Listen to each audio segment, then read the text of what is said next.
Yo, what up guys? Welcome back to the channel. If you're new here, hit that like button and subscribe.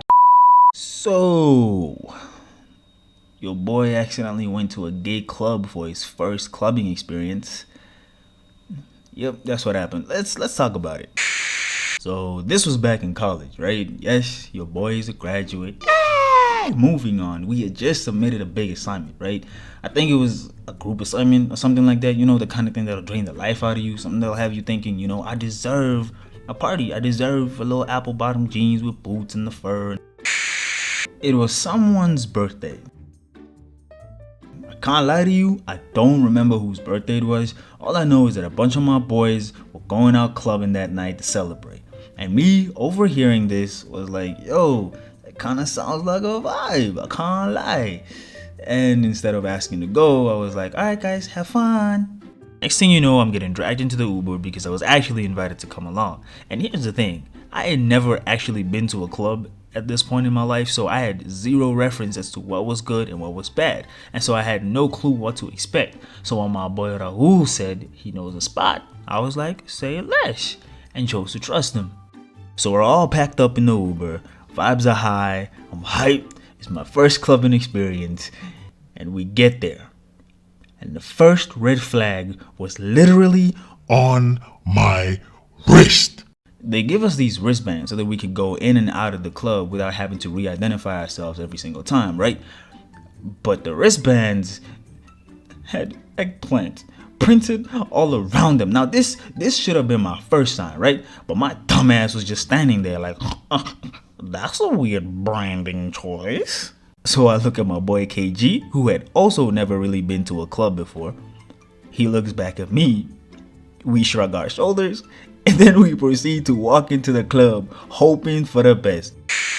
So we step inside, and immediately I'm noticing something is off. The male to female ratio? Not ratioing, bro. It is not ratioing, not even close. So I look at my boy Rahul and I'm like, hey yo Rahul, is this a gay club? Nah bro, it's a regular club. Spoiler alert, it was not a regular club. So the night is progressing, my boys had already gotten themselves some drinks. One of my boys, Splash, was over there sitting right next to me complaining about how he missed his girl. But I was not listening because the only thing that was rolling through my mind was that surely more women would show up, right? Right? Wrong. Because as the night went on, it was just dudes on dudes on dudes, and they were playing some Uncensored content on the giant jumbotron in the club. Like, bro, what are you doing? This is stuff that I can't even describe because YouTube TOS would murder this video. Oh, and there were drag queens everywhere. I'm talking 6'12" dudes in full glam, strutting their stuff. And honestly, respect, they were killing it, but I was not mentally prepared for that. At this point, me and my boy KG decided to post up in the corner of the club, where we got to see the most hilarious display of uncomfortable I had ever seen from a human being. Because my boy Splash, yes, that is his real nickname, he was on the dance floor, and then it happened. He uncomfortably dances towards us, eyes wide, smile frozen in terror, because apparently someone had either kissed or licked brother in the face and then disappeared into the dark. He couldn't tell which one, just mid-dance floor, face contact. I'm ready to go home.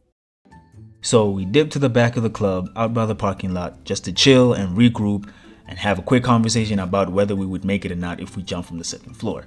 At this point, half of the group calls an Uber and goes home. I wanted to go with them, but there wasn't enough space, so I stayed behind with Rahul and a few others.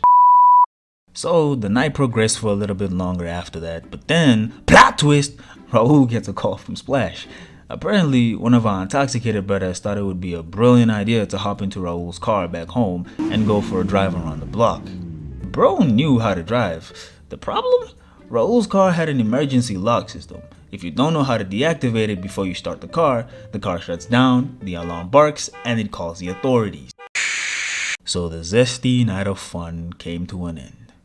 We all had to hop back into an Uber and go back home so that Raul could deal with his vehicle situation. And that was it. The end of my first clubbing experience. I survived. My friends had fun. I still don't remember whose birthday it was. Raul was pissed. Splash was traumatized. And me? Well, my first clubbing experience was at a gay club. So, yeah. Moral of the story? Always ask what kind of club you're going to and never trust a man named Raul when he says he knows a great spot. Anyways, remember to come quiet. And I will see you when I see you.